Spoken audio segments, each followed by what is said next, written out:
daawadayaal ku soo dhawaada barnaamij gaar ah oo aan idinkaga diyaarinay xafladii 18 sano guuradii ka soo wareegtay markii la aasaasay maamulka Puntland oo lagu qabtay xarunta madaxtooyada ee magaalada Garowe.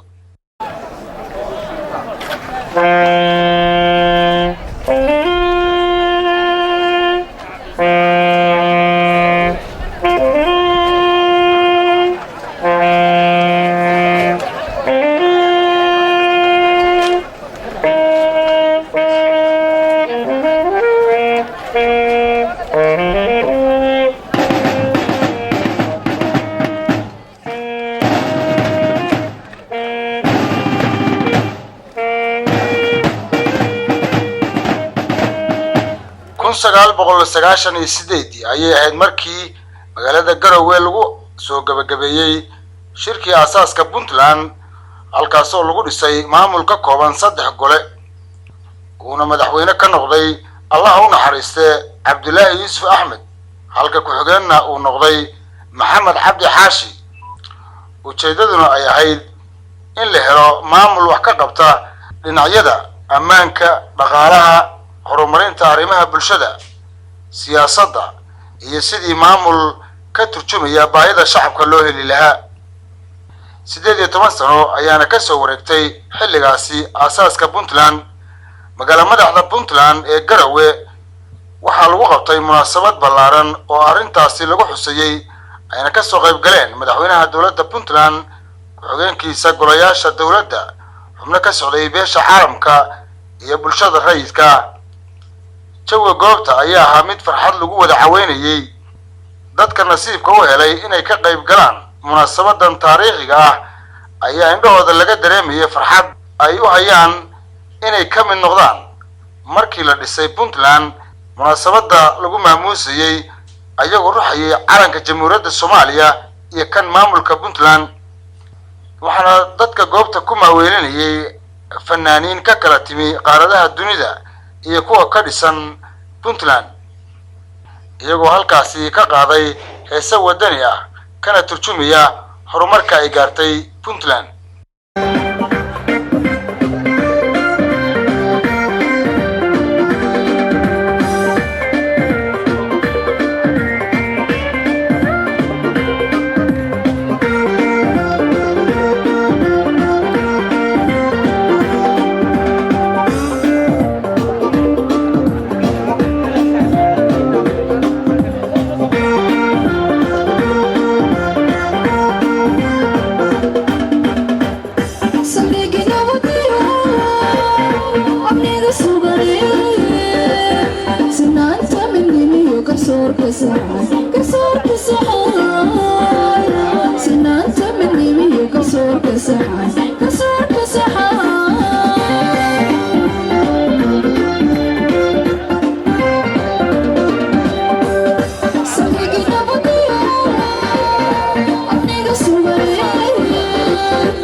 سرها لساني سرات وحياة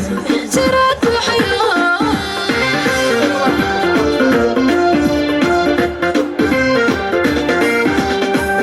سماي صدق لسيك وعيون سنة بدكا سبات تقرن سكي يقحيون مسكين سلع دلي سمار وفشي سرية متكان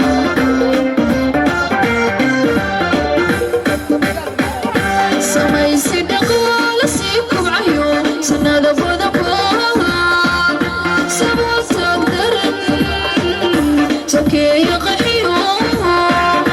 مسكين سلع دلي سمار وفشي سرية متكان بقرا السوسوبيو سنيدي يفور سابقي يبنى زباد وشاف اللاني سعود سريدك وارب اللاني سعود سريدك وارب اللاني سعود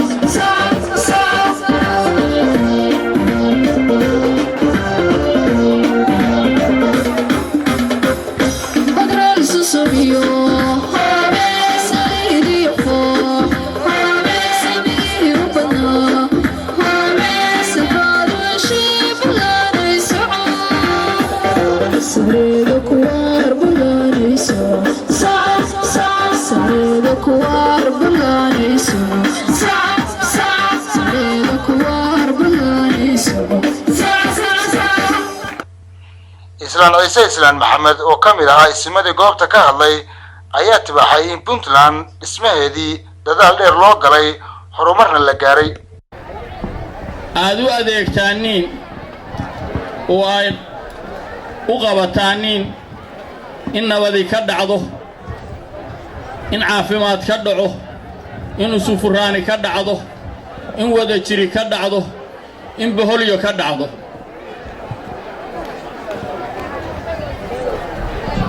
intaa markii aad heshaanin Soomaaliya ama waad helaysaaniin ama waa u samraysaaniin oo waxa xaq Ilaahay ku maqan bay noqonaysaaniin ficilkii aad leedihiin inaad gudateen baa muuqanaysa waa in idinka muuqataa xafladda caawa qiimaha leh oo aad qabateen waa sanad guurada ka dhigteen wixii gaara sanadka dambe iyo waqtiyaal ka soo horeysaba xaflado tiro badan oo aad qabataaniin oo muuqda oo magac leh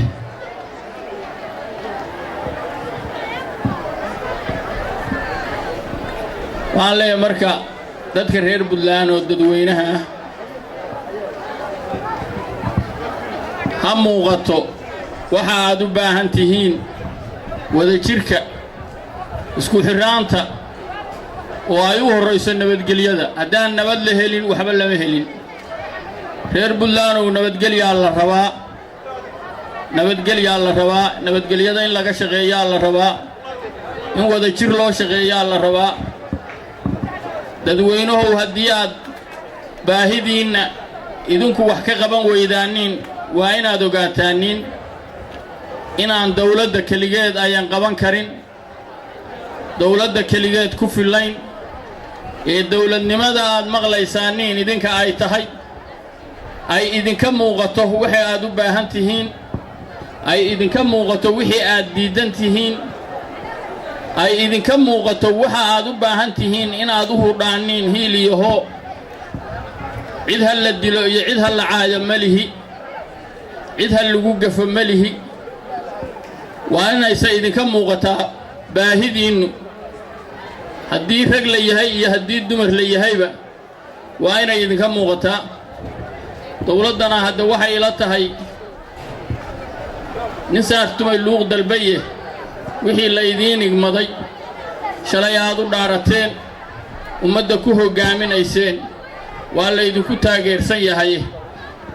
iyadii ayaa la idinka baahan yahay hoggaankii dalka ama dadka idinka weeye wixii gacanta laydinku siin lahaa laydinku garabgeli lahaa laydinku taageeri lahaa ayaa laydinka baahan yahay anoo ku hadlaya magaca dadweynaha dawladdiina Puntland waa laydin taageersan yahay waana idinla shaqaynaynaa laakiin sansaankii dawladnimo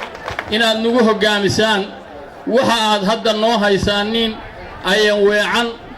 baanu idinka baahannahay sida aad haddeer noogu hoggaaminaysaaniin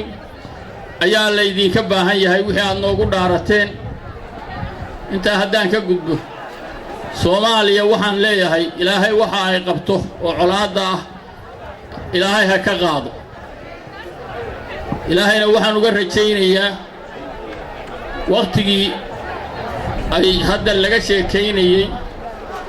oo dhalinyaradii halakan ahayd ay lahayd oo aan maalna hasheenna maandeer waqtigaas Soomaaliya waxay ahayd waqti la haysto oo ayaan xor ahayn oo ayaan hantida tan iyo aqoonta tan ayaan haysan waxa intaa curiyay dad yar oo ay suurto tahay aqoontooduna dadka maanta jooga markii aqoon la yiraahdo inayan meesha maanta la jooga ayaan joogin tirsigeeduna hadda aynu garanayno oo dad yar ahaa marka maxaa koosgareeyay in intaasina hoggaankaas intay qabato ay arrinta intaa la ekeento ummadda intaa leeg oo aqoonta iyo cilmiga iyo caqligaas lena ayan keenin waxaan leeyahay marka war qofkii wax tiriya ayaa wax taba qofkii wax tiriya baa wax tabahe qof aan wax tirin wax ma tabo waxaan qabi karaa haddaynu nahay Soomaaliya waxbaynaan tirin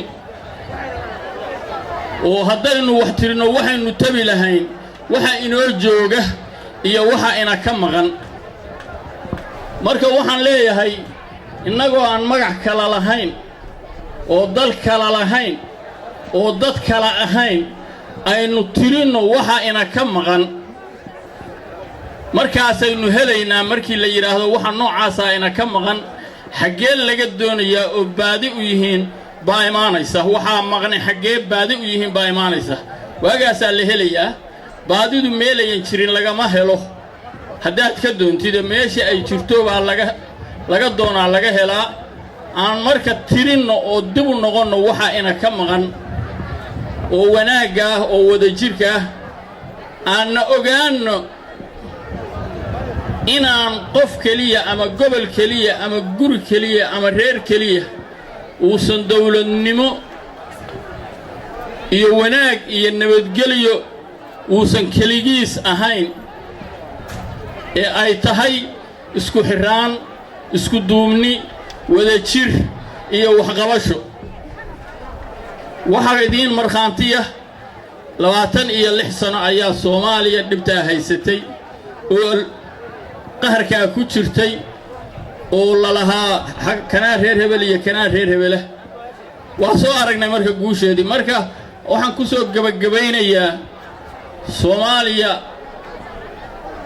xakaarka ay qabto ilaahay ha ka qaado laakiin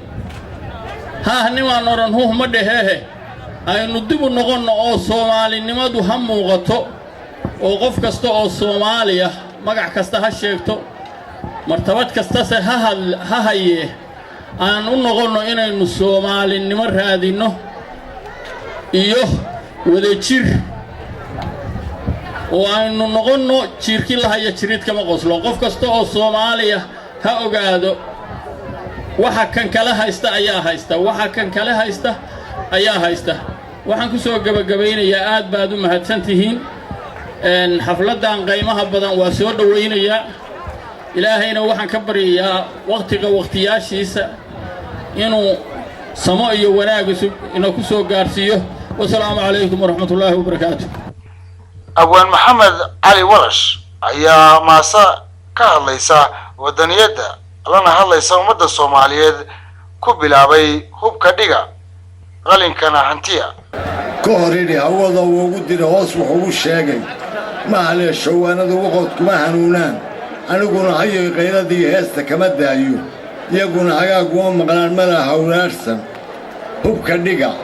قال إن كان هانتيا هرمر نوم موتشا انت ساقوة ضعيفة يا وهم يلانه والهودية أيام بان الله نبي التاريخ هاي بقرا هل دينا الله هذا اللي انتينا أنت وذاك وحنا عين هذا يسين له كسو هاتيركي يمرتدا صورنا ظهور الله صور كسو هيدا شوية شان لاين هذا لا كله كورتجي دجال بان لاين هذا على ديال هورار سلمى غلبان لاين والدان لقوه شاكين قرتو هقتي بفتي هذا اللي عيديسي هرير لو دقاتيو مركي جيسنا هيدين ويدو إسين لقوه تابان لاين لا بارتيسا هودية كالقعال بان لاين لقوه شيئا أفرتا انتان هذا كده هير المغاسي ما هبي هورار توي كلا علي يعني أفر كلنا ميدان هيبان هيا قلبه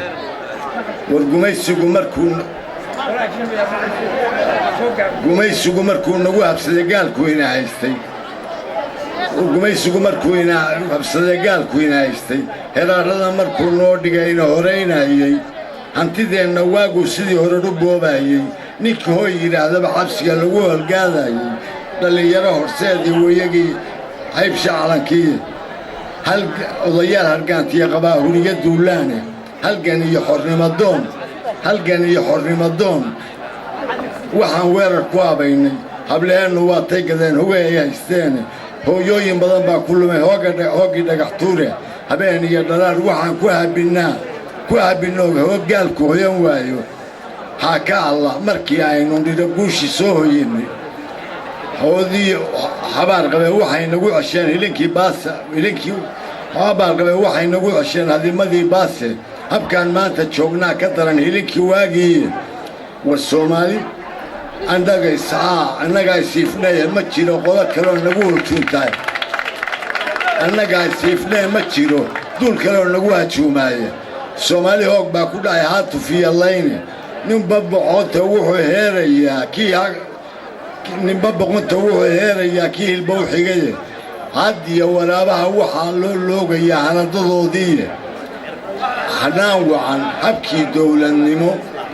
ما تقول لوني إلهو أذان قعنت كوه سنة وقام وعن الله الكلمات وقام وعن إلهو نسيب الله الكلمات هاود بيل وقال لي مقع بيش عالمك أيها حنبلية ودري بنتلان قولها أي كقارتي لنعيدا الرماها بلشدة أمانك سياسة هرمرين تكابياشا دغالها وحونا شاقي إن بيش عالمكو أي سي ودي دونتو تاغيريدا أي سي سبنتلان Hanbalyo, Puntland. It is a real pleasure to be here to celebrate the 18th anniversary of Puntland's formation. Puntland has a great deal to be proud of. And allow me to congratulate all of you for these achievements. I don't have enough time to talk about everything, so I'm just going to make a few observations about some of the achievements that particularly stand out over the past year. Over the past year, I would like to commend Puntland, under the leadership of President Abdiwali, for its statesmanlike and constructive participation in the important and sometimes difficult processes that have dominated the national political landscape. And of course here I'm referring primarily to the electoral process.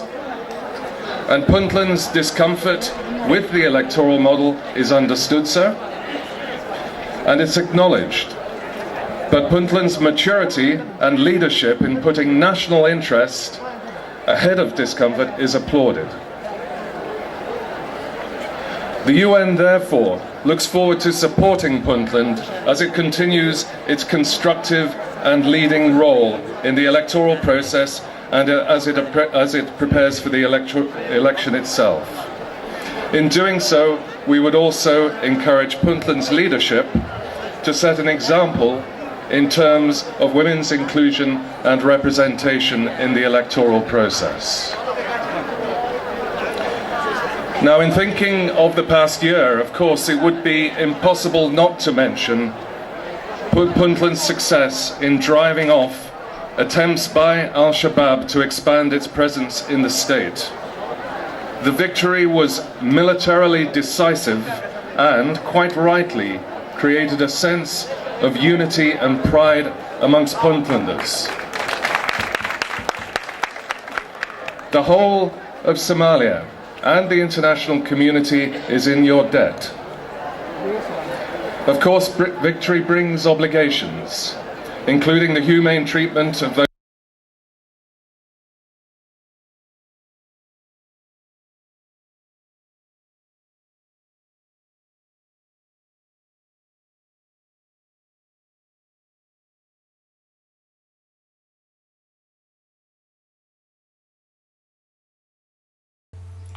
madaxweyne ku-xigeenka Puntland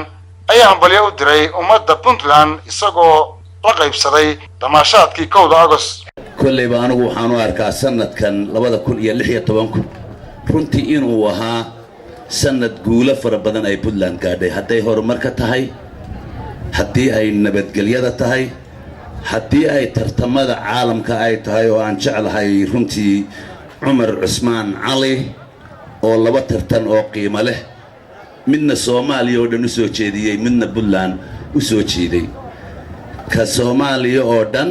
tarkiib uu kaga qayb galay tartankii Quraanka Soomaaliya waxay gashay number 3 kaalinta saddexaad kii Soomaaliya gashayna 1 ayuu u soo hooyay Puntland u soo hooyay kubadda cagta oo aad ogeydeen wixii ka dhacay meesha garoomada ciidamada qalabka sida iyo dagaalkii shabaab waxay tahay waxa soo dhan faahfaahintooda madaxweynaha inuu deenaynaa laakiin sanadkan kullayba ilaa imika intaynu soo maray Puntland dhisnay waxaanu aqoonsanaan karaa runtii sanadkii ugu yaani horumarka ama guulgaarka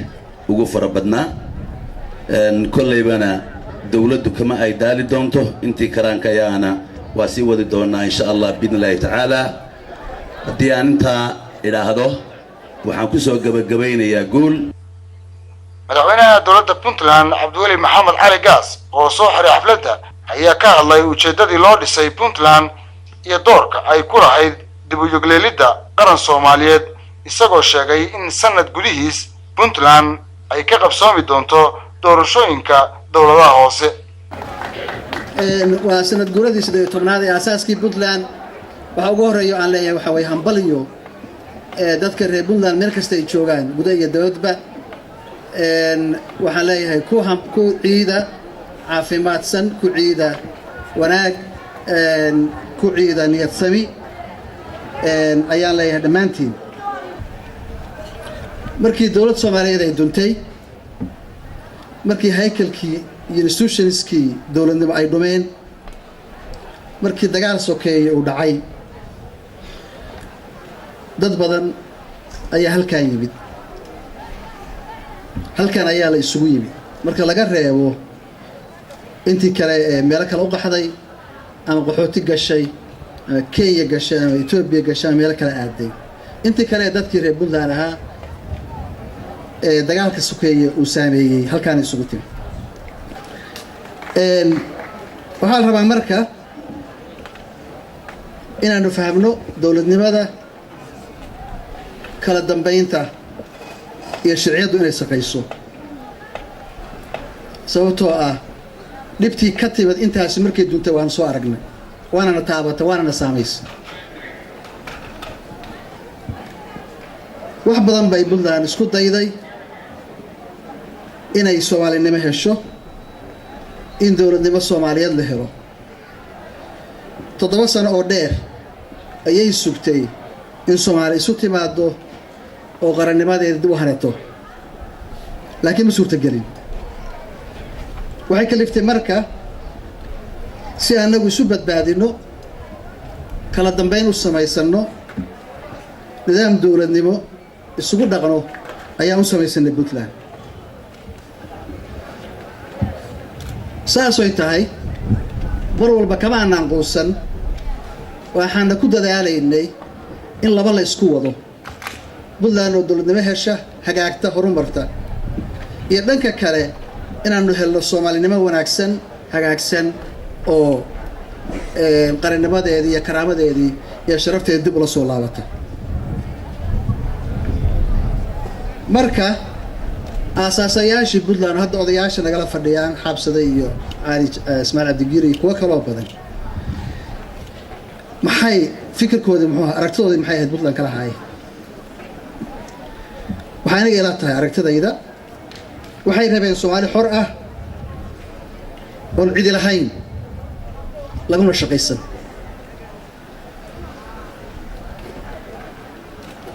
macnaha dhabta ay tahay Soomaali xor ah dowlad Soomaaliyeed oo cid gaar u adeegin cid gaar ahina ku amar ku taaglay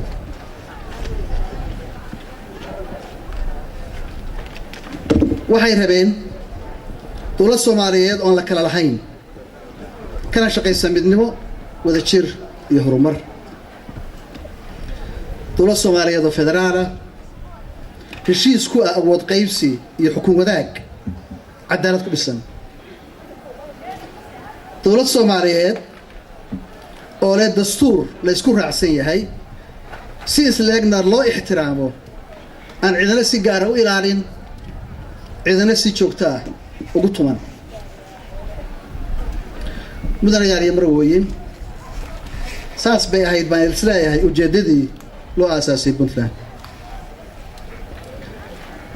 maxaa inoo ka qabsoomay marka fikirka isaga iyo aragtidaas ay lahayn asaasayaasheenu maxaa inoo qabsoomay wax badan ayaa Puntland u qabsoomay mahadiya ka gaarto asaasayaashii anigoo intii dhibato u ducaynayna inta noolna ilaahay uga baryeen inuu cimri dheer iyo caafimaad siiyo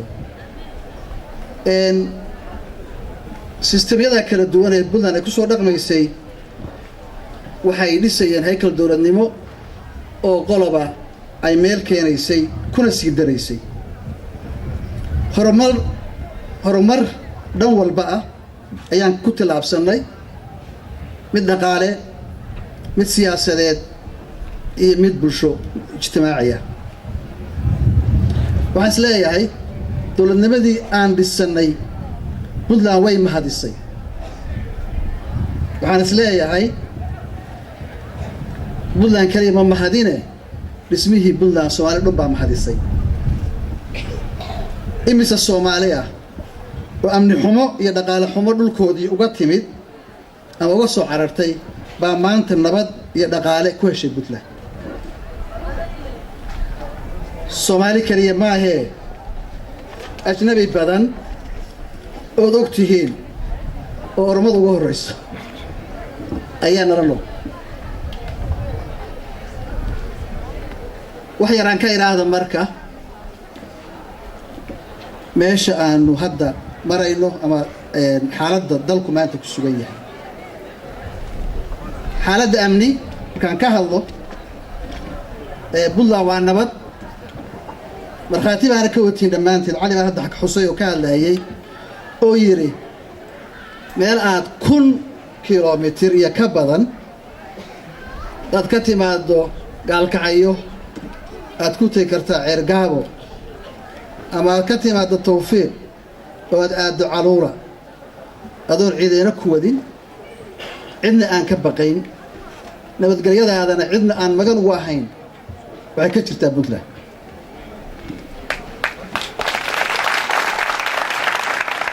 waxaan u baahana marka nabadgelyadaasi iyo wanaagaas alxamdulillah inaanu ilaashano ku dadaalo in nabadgelyadaasi aynu ka ilaalino yaan ka ilaalinaynaa ka ilaalsano al-shabaab sidii aan horeba wada jir uga guulaysanay halkaa laga xusay waa inaan ka ilaalsano jirri qabiil sheeganaya oo hadba meel iska soo madoobeynaya waa inaan ka ilaalsano dayday isbaara dhigta halboolayaasheena ganacsi وأنا كيلا الصنو أو كلا ريال ميركلي لقى معموله وأنا كيلا الصنو معموله دول يضل أي صلاحين وهنقل تاجي دان كهالله الرماح دقالها horumar badan baanu sameynay waxay la tahay caawa laga hadli lahaa waxqabadkii dowladda laakiin waxaan is leeyahay ku-celcelinteedu wax micnaho badan ay subinayso ma jirto waxaan u baahannahay inaan ku dadaalo haddaan dhaqaale la helin nabadgelyadu jiri mayso nabadgelyo laftigeedu waxay u baahan tahay dhaqaale waxaan u baahannahay inaan ku dadaalo horumarinta kaabayaasheena dhaqaalaha horumarinta kaabayaasha dhaqaale waxay keenaysaa inaan horumarino wax soo saarkeenna horumarina wuxuu keenayaa shaqo abuuris waxay keenaysaa inaan ka maaranno tahriib dhallinyaradeennu ka maaranto tahriib burcadbadeed iyo wax kasta oo kale oo xun haddaan u imaado arrimaha bulshada waxaa is leeyahay wax badan baa inoo qabsoomay dhan waxbarasho caafimaad biyo iyo inta kale ee soo raacda laakiin waxaan is leeyahay wax badan ayaa dhiman oon u baahannahay inaan ku darno waxaan is leenahay dowladnimadeennu taam noqon mayso inta qoys Puntland ku nooli aysan haysan waxbarasho caafimaad iyo biyo ku filan waqti bay qaadanaysaa laakiin waa in riyadaasi rumowdo una rumowdo sida ugu dhaqsiyaha badan haddaan ka hadlo arrimaha dowladnimada iyo dimuqraasiyadda Puntland waa inay ka guurtaa nidaamka qabaliga ah una guurtaa nidaam dowladnimo oo qof waliba oo codkiisa wax u gooyo waxaa noo qorshaysan in sanad gudihiis ay dhacdo doorashooyinkii dowladaha hoose waxaa loo yaqaan municipal electionska waxaan rajaynaynaa in 2019 loo dareero doorasho dadweyne oo ah hal qof iyo hal cod intaas ayaan ku soo afeeranaa daawadayaal barnaamijkii gaarka ahaa oo ina kaga imaanaya stuudiyo SNTV ee magaalada Garowe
صود عناد تكلكوي كي صود عناد تكلكوي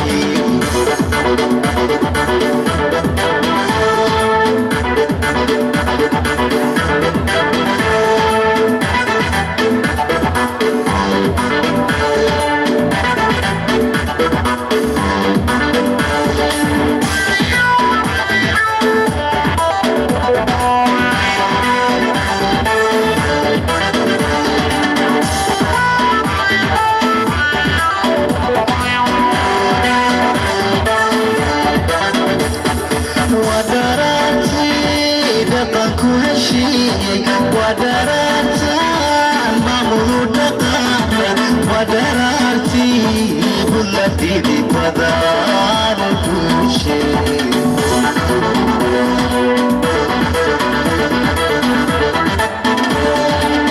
ودررتي دقا كوشي ودررت الممرود ودررتي بلدي بمدار الكوشي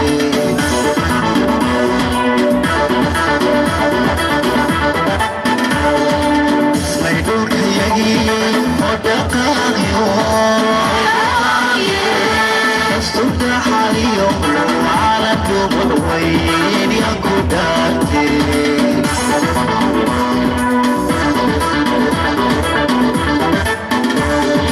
اسمعيدوك يجي ودقايو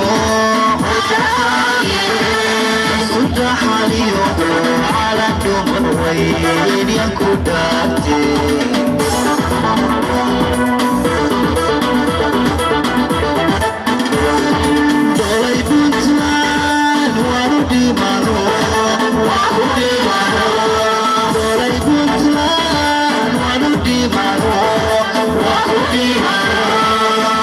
صود عناد تكلكوي كي صود عناد تكلكوي